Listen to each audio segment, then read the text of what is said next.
This is the second in a series of mini lectures on horror fiction. And in this video, we're going to look at the literary inheritance of the Gothic. In the last lecture, we looked at death and the ancients and the background historical context in the form of documented cases of the undead and the 18th century vampire controversy.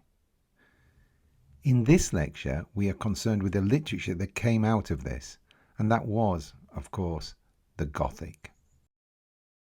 Now, the Gothic was a genre which was immensely popular from the mid-18th century onwards. It began with the publication of Horace Walpole's The Castle of Otranto, and continued throughout the next 60 years with classics by Anne Radcliffe, William Godwin, and Matthew Lewis. And it came to its fruition with Mary Shelley's Frankenstein and Charles Maturin's Melmoth the Wanderer in the early 19th century. So let's have a look at the first of our Gothic novelists. Horace was son of the Prime Minister Sir Robert Walpole. He was a politician, he was eccentric and wealthy. Writing was very much a rich man or woman's game in this period. And most importantly, he was author of what is generally regarded as the first Gothic novel, The Castle of Otranto. Now, Walpole was eccentric, wealthy, and obsessed by medieval history. You can see this in the Gothic revival mansion he had built during the second half of the 18th century, Strawberry Hill House in London. And here it is today, after its restoration in 2010. Now, in order to give you a flavour of the archetypal Gothic novel, I'll begin by adumbrating the plot of The Castle of Otranto. So, Conrad, son of Manfred, Lord of the Castle of Otranto, is about to marry the Princess Isabella when a gigantic helmet falls on his head. The father, Manfred, then no doubt feeling sorry for the young husbandless bride, decides to marry her himself. She runs away from the old lecture with a young peasant called Theodore and takes sanctuary in a church. Manfred orders the keeper of the church, Friar Jerome, to hand over Theodore for execution, which he does, but as poor young Theodore removes his clothes for execution, for some strange reason the old friar, who must have been up to some lechery himself in his time, realizes Theodore is actually his son. Now, none of this really matters because just as the execution is about to take place, a load of knights appear who are also after Isabella. Popular girl. Manfred has Theodore locked in a tower, and whilst everybody is rushing to find Isabella, Manfred's daughter Matilda releases Theo, who promptly goes after Isabella, finds her, hides her again, and fights and wounds a knight who is also after her, who turns out to be her father, Frederick, or Fred, as I'll call him for short. So whilst being tended to in the castle, Fred falls in love with Matilda, and the two old lectures, Fred and Manfred, agree to swap daughters so they can marry them.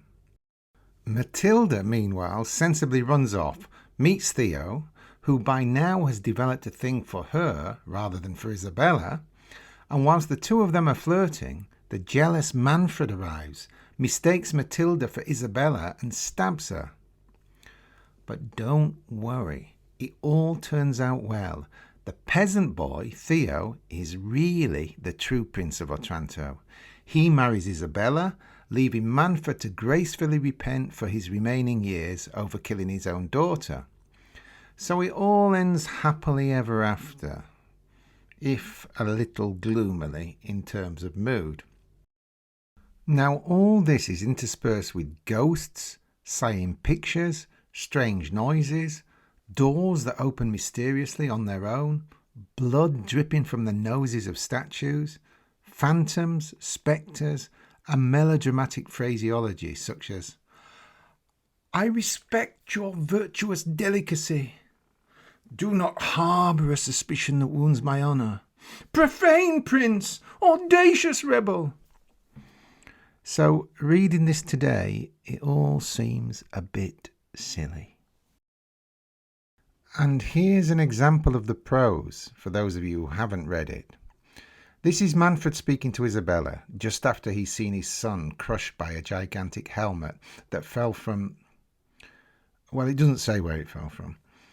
Anyway, here goes Manfred, grieving for his son, Conrad, and speaking to his dead son's bride.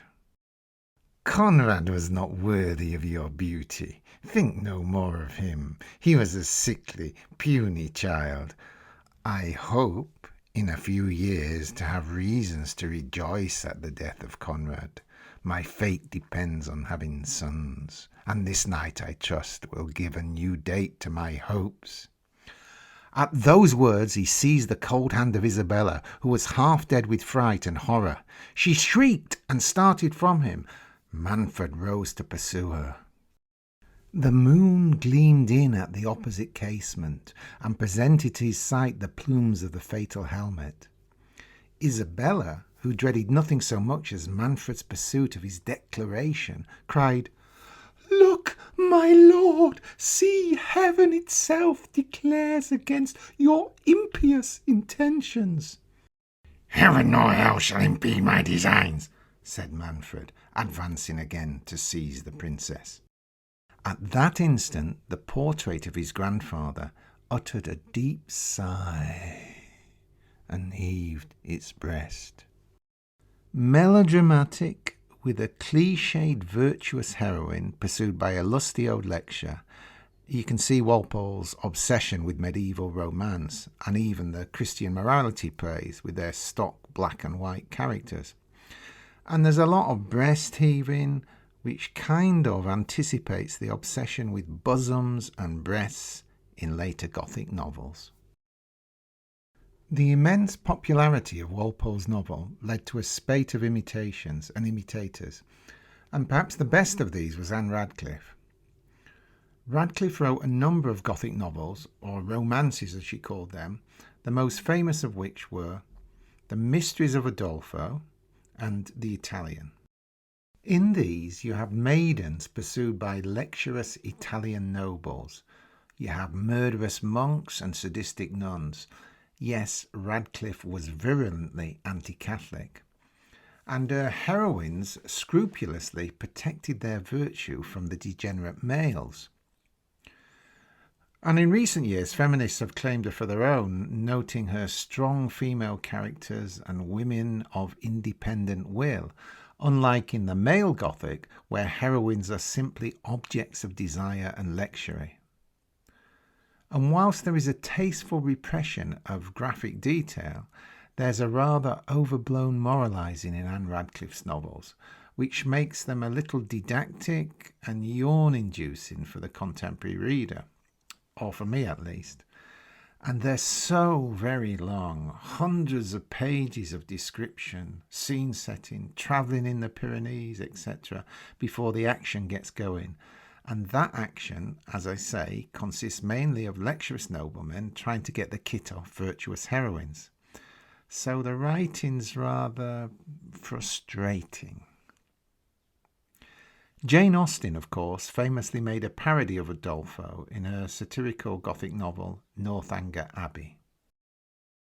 Now, Gothic was very much a fantasy literature, obsessed with the exotic, the romantic, the moodily romantic, the gloomy, the awe-inspiring.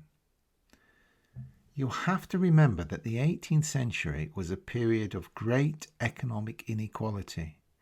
The rich had power and used it brutally. The poor lived lives of economic misery, which in the words of Hobbes a century earlier were nasty, brutish and short. And according to one of the early collectors of Gothic literature, Montague Summers, Gothic was a form of escapism. The Gothic Romantic movement opened up new and lovelier vistas of literature. In the ruined abbeys and frowning castles, in the haunted galleries and feudal halls, the pathless forests and lonely landscapes, we recognise a revolt against the heavy materialism, dullness and drab actuality. And Gothic was, according to the critic Peter Haining, the most widely read and enjoyed form of popular literature in Britain and much of Europe during the period. The most important novels in the genre were sold by the thousands, translated avidly and plagiarized to an astonishing degree. The interest in these books ranged through all stratas of society, from the poorest members of the serving class, struggling over each word, to the intelligent and educated gentry. Perhaps the picture on the right, illustrating Lewis's The Monk, explains why the readers were so titillated. So let's get on to Matthew Monk Lewis. This is Matthew Gregory Lewis, better known as Monk Lewis, due to his notorious and immensely popular novel, The Monk. Now, I'm a big fan of this novel as it's much more graphic than Anne Radcliffe's offerings and takes the novel into new, exciting, and no doubt morally degenerate directions. I should just mention that Lewis, like Walpole, was a politician, or became one a little after writing The Monk. So yes, it's a rich man's game, and he was also a slave owner who married into the lower ranks of the aristocracy, so no surprise there. But I think we need to bear in mind he wrote this novel when he was 20 years old, and it bears that freshness and energy of youth. He wrote a lot of other stuff, stories, novels and plays, but it's really this one novel that was influential and that has sealed his reputation. Interestingly enough, when the great romantic poet Coleridge reviewed the novel, after praising certain elements but slating others more viciously, he summarised it as of low and vulgar taste, which is no doubt why I like it. Coleridge finished his review by stating, "The author is a man of rank and fortune. Yes, the author of The Monk signs himself a legislator. We stare and tremble." Thank God our legislators are made of better stuff today. Now I just want to give you a taste of the prose, and we'll start with an excerpt from the opening of the novel. Scarcely had the Abbey bell tolled for 5 minutes, and already was the Church of the Capuchins thronged with auditors. Do not encourage the idea that the crowd was assembled either from motives of piety or thirst of information, but very few were influenced by those reasons, and in a city where superstition reigns with such despotic sway as in Madrid, to seek for true devotion would be a fruitless attempt. The audience now assembled in the Capuchin church was collected by various causes, but all of them were foreign to the ostensible motive. The women came to show themselves, the men to see the women.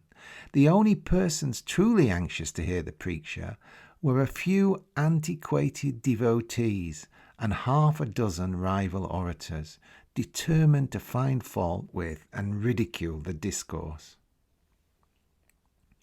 You see, it's cynical and human, revealing the hidden intentions behind the pious mask. There's no giant helmet dropping on your head here. It's a higher intellectual level. And there are scenes of what the author termed ravishings, but we might call something else. Anyhow, here we go. His form was gigantic, his complexion was swarthy, his eyes fierce and terrible, his mouth breathed out volumes of fire, and on his forehead was written in legible characters, "Pride, lust, inhumanity." Antonia shrieked. The monster clasped her in his arms and, springing with her upon the altar, tortured her with his odious caresses. So the prose is considerably more lusty and dynamic than Anne Radcliffe's or Horace Walpole's.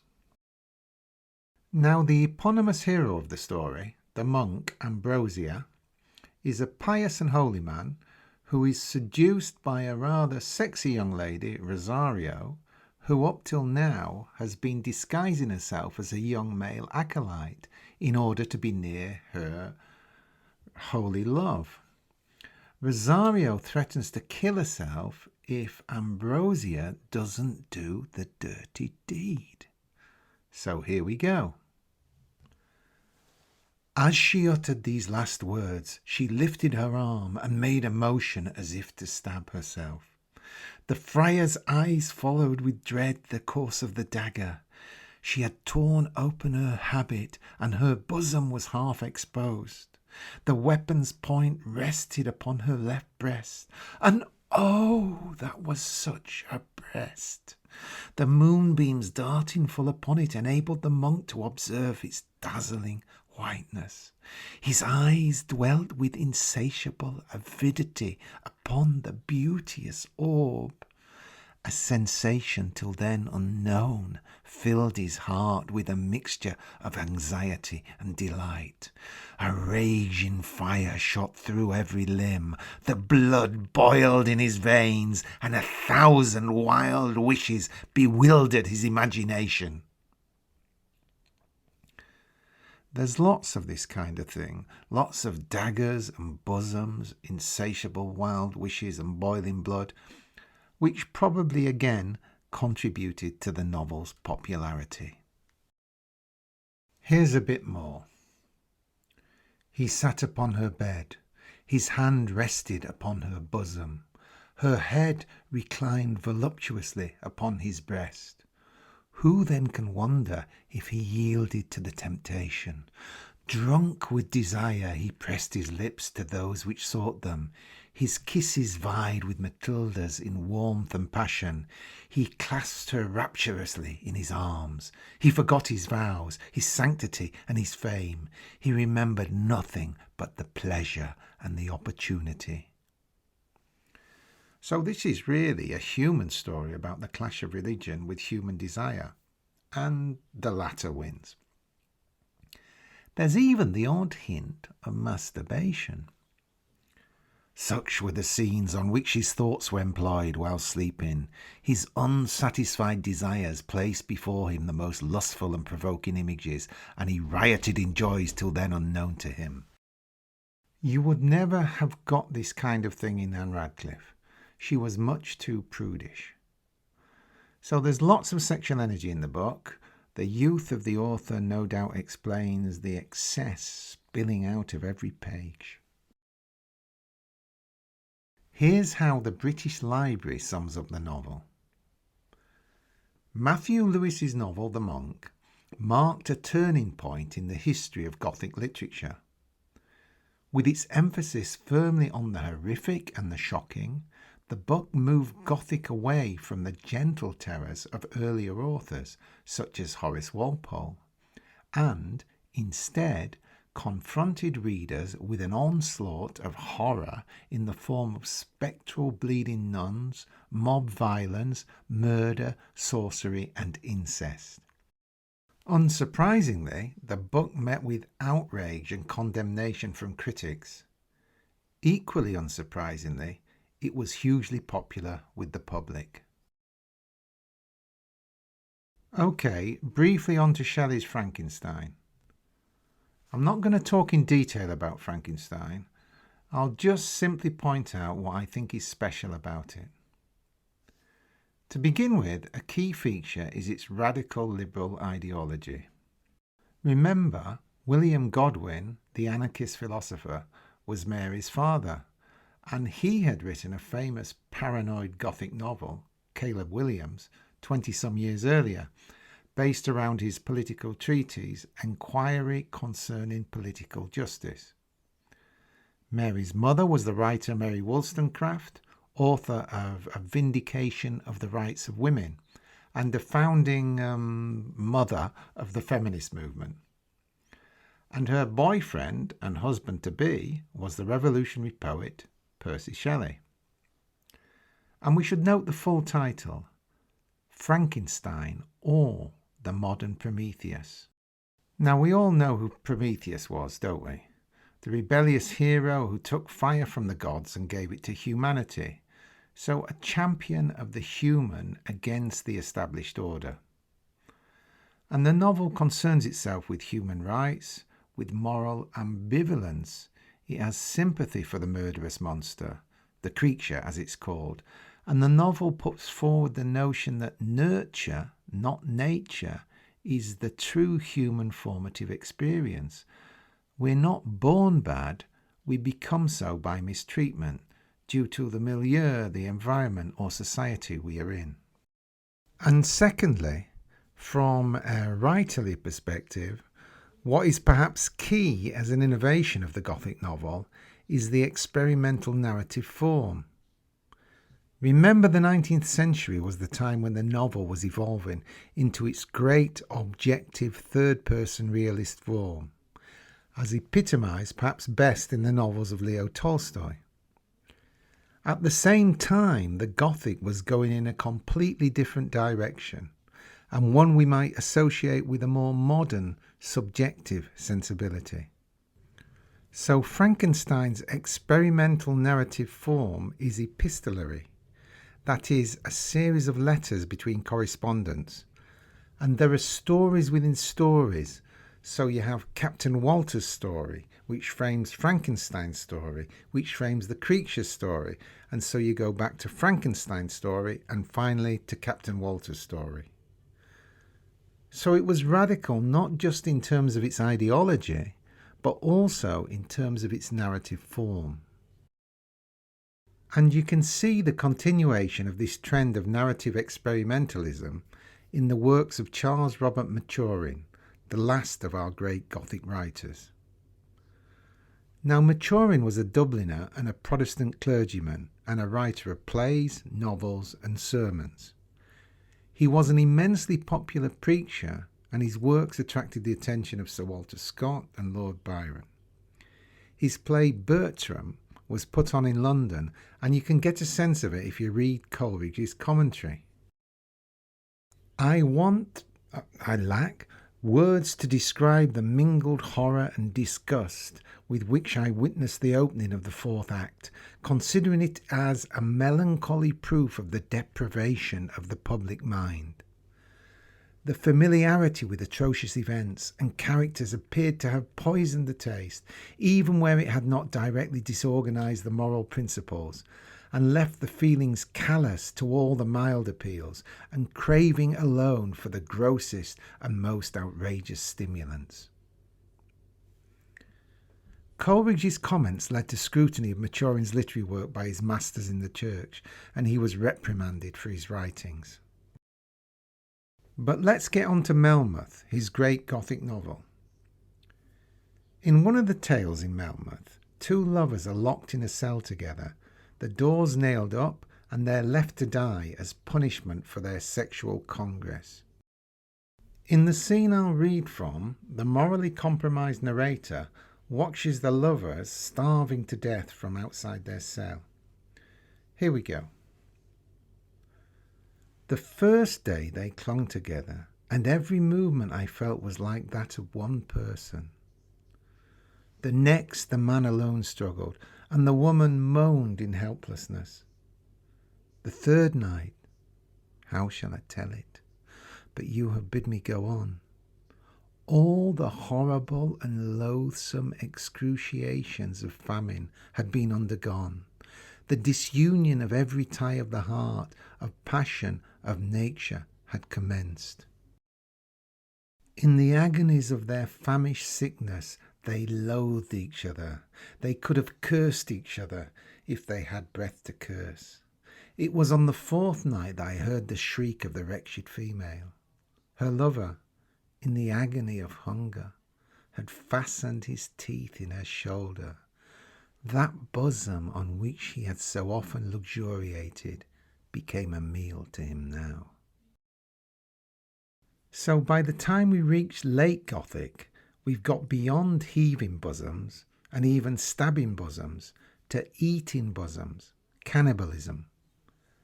So Gothic had become sadistic, Maturin delighting in ridiculing conventional mores and beliefs, mocking the romantic notion that love could overcome pain or hunger. So, to summarise briefly Gothic literature, We can see these novels or romances tended to be set in foreign places, had virtuous virgins captured by evil aristocrats or monks. There was a lot of chasing, lots of what retrospectively we might call Freudian symbolism. Deep mysterious holes, phallic symbols, keys entering locks, pursuit by monsters, particularly in Anne Radcliffe's works where the graphic detail was repressed. And in the later male Gothic of Lewis and Maturin, we have rapes and sexual abuses, a voyeuristic delight in portraying the graphic details of these, and a deep cynicism about human nature. So cruelty, sadism, violence, sexual violence, perversion and death are the staple of late Gothic. And so, of course, these were great, if sensationalistic, stories. And it's sensationalism, perversion, and a moody fantasy that we'll go on to investigate in the vampire fiction of the 19th century in our next episode of The Horror.